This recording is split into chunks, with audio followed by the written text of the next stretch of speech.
پچھلے دنوں ایک بڑی خوبصورت بات میں نے کہیں پڑھی، بڑا مجھے ذوق آیا اور بڑی خوبصورت بات لگی۔ نظریہ کیسا ہونا چاہیے وہ میں آپ سے شیئر کرتا ہوں۔ تو ایک قادیانی کسی لوہار کے پاس آیا اور آ کر کے اس سے تبلیغ کرنے لگا قادیانیت کی، اور اس کی ذہن سازی کرنے لگا۔ جب وہ بہت دیر تک بول چکا تو وہاں بیٹھے اس لوہار نے قریب پڑے ایک کلہاڑی تھی، اس کو اٹھایا اور اس قادیانی کی گردن پہ رکھ دیا اور کہا کہ تو بول، اللہ کے حبیب محمد رسول اللہ صلی اللہ علیہ وسلم اللہ کے آخری اور سچے نبی ہیں، قادیانی کافر ہے، پلید ہے اور لعنتی ہے، تو بول ورنہ ابھی اس کلہاڑی سے بھی گردن اتار دوں گا۔ اس قادیانی نے جو جملے اس مسلمان نے کہے تھے وہ دہرا دیے۔ ہاں حضور آخری نبی ہیں، ان کے سوا ان کے بعد کوئی دوسرا نیا نبی نہیں آئے گا، اور میں قادیانی کو کافر مانتا ہوں، لعنتی مانتا ہوں۔ وہ غلیظ تھا اور جو باتیں انہوں نے کہیں۔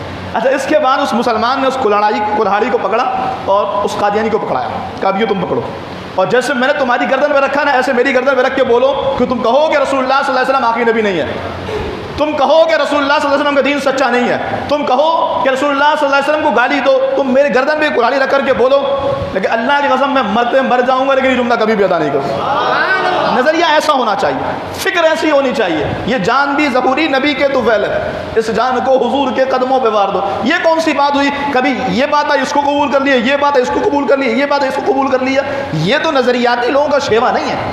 ہمارے شہر کراچی میں نظریاتی لوگ کیسے ہوتے ہیں یہ آپ سے بہتر کون جانتا ہے؟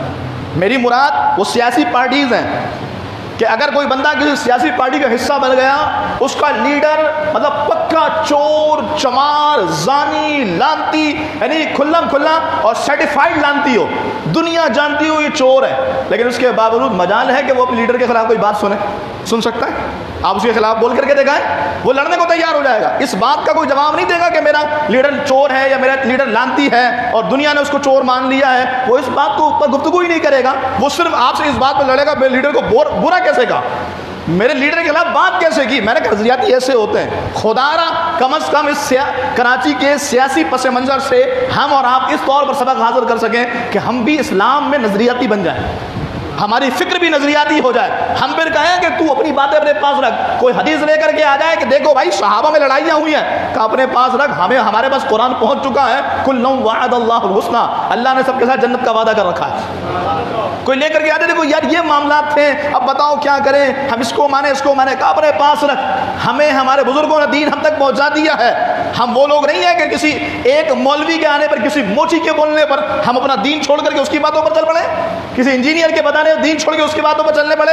ہم نے کہا ہم کسی ایک بندے کو فالو نہیں کرتے، ہمارا پس منظر اور ہمارا بیک گراؤنڈ ان بڑی بڑی اکابرین ہستیوں پر منحصر ہے اور ان کی ذات پر بنیاد ہے ان کی، کہ جنہوں نے الحمدللہ اللہ اور اس کے رسول سے کما کو دین لے کر کے امت تک پہنچایا ہے۔ جبھی تو ہم کہتے ہیں کیسے آقاؤں کا بندہ ہوں رضا، بول بالے میری سرکاروں کے۔ کسی ایک بندے کی حرزہ سرائی پر دین بدل دینا، کسی ایک بندے کے مغلظات پر اپنے دین سے منحرف ہو جانا، یہ نظریاتی لوگوں کا شیوا نہیں ہے۔ اور میں پورے یقین کے ساتھ کہتا ہوں، بلکہ میرا تو یہ گمان کہتا ہے اور یہ گمان یقین کے حد تک پہنچتا ہے کہ جو دنیا میں نظریاتی نہیں رہا، ہم کیسے مان جائیں کہ وہ موت کے وقت شیطان کے حملوں میں نظریاتی رہ سکے گا۔ دنیا میں حملے کرنے والے یہ چور، چمار، غلیظ قسم کے لوگ، ان کو ہم جانتے ہیں اور ان کی حرکتوں سے بھی ہم واقف ہیں، اور ہمارے بتانے والے علماء بھی موجود ہیں کہ اسلام پر حملے ہو رہے ہیں۔ لیکن ایک وہ وقت بھی آنے والا ہے جب تمہارے سامنے شیطان اس سوچ کے ساتھ آئے گا کہ بس آخری سانسیں ہیں، ایمان چھین لیا جائے میں کامیاب ہو جاؤں گا۔ اس بندے کی آخری سانسیں ہیں، وہ پتہ نہیں کیا کیا کام کر کے آتا ہے۔ بعض بزرگوں نے لکھا کہ وہ ماں باپ کی شکل میں آ کے بیٹھتا ہے، وہ دوستوں کی شکل میں آ کے بیٹھتا ہے، حتیٰ کہ جن علماء سے تم نے دین سیکھا ہے ان علماء کی شکل میں آ کر کے بیٹھتا ہے اور کہتا ہے دیکھو میں ہی تمہیں دین بتاتا تھا نا، اب میں ہی تمہیں کہہ رہا ہوں اسلام چھوڑ دو، فائدے میں رہو گے، دین چھوڑ دو سکون سے رہو گے، حضور کی ذات چھوڑ دو تمہیں مرنے کے بعد امن ہی امن رہے گا۔ مجھے بتاؤ جو آج ہر چوڑے چمار کی باتوں کو اپنے دل میں بسا کر کے ان کی باتوں کو، ان کے اعتراضات کو اپنے دل میں جگہ دے دیتا ہے، موت کے وقت کتنا کٹھن مرحلہ ہوگا۔ پھر سامنے سے شیطان اپنی اصلی صورت میں آ کر کے پانی کی پیشکش کر رہا ہوگا اور بندے کی پیاس کا عالم اتنا ہوگا کہ اسے 7 سمندروں کا پانی بھی پلا دیا جائے تو وہ پانی اس کی پیاس نہ بجھا سکے۔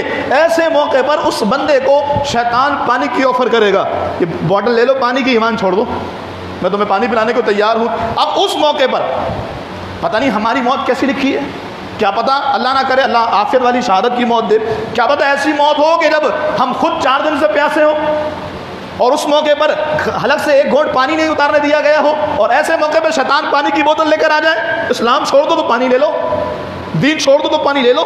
یا تو لوگ امریکہ کا ویزا حاصل کرنے کے لیے خود کو قادیانی لکھ رہے ہیں، خود کو عیسائی لکھ رہے ہیں، خود کو یہودی لکھنے سے کیا ہوتا ہے؟ میں نے کہا ہو گئے کافر۔ اسلام کا نظریہ یہ ہے کہ جس نے مذاق میں بھی خود کو کافر کہا، یہودی کہا، نصرانی کہا، ہندو کہا، یا غیر مسلم میں سے کسی سے بھی اپنے آپ کو تشبیہ دی، وہ کافر ہو گیا، وہ دین سے خارج ہو گیا اسی وقت۔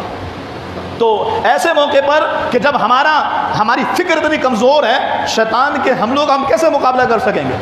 اللہ اکبر کبیرہ۔ تو مجھے جو سمجھ آتی ہے بات وہ یہی کہ اگر بندہ دنیا میں نظریاتی ہو، عزم پکا ہو اور اپنی فکر مضبوط ہو، تو پھر جب دنیا میں کسی کے حملے اس کو کچھ نہیں بگاڑ سکتے، تو موت کے وقت بھی اللہ کی ذات سے امید ہے کہ اس پر اس طرح کے حملوں کا کوئی اثر نہیں ہوگا، اور وہ انشاءاللہ حضور کی رحمت سے ایمان کے ساتھ دنیا سے رخصت ہوگا۔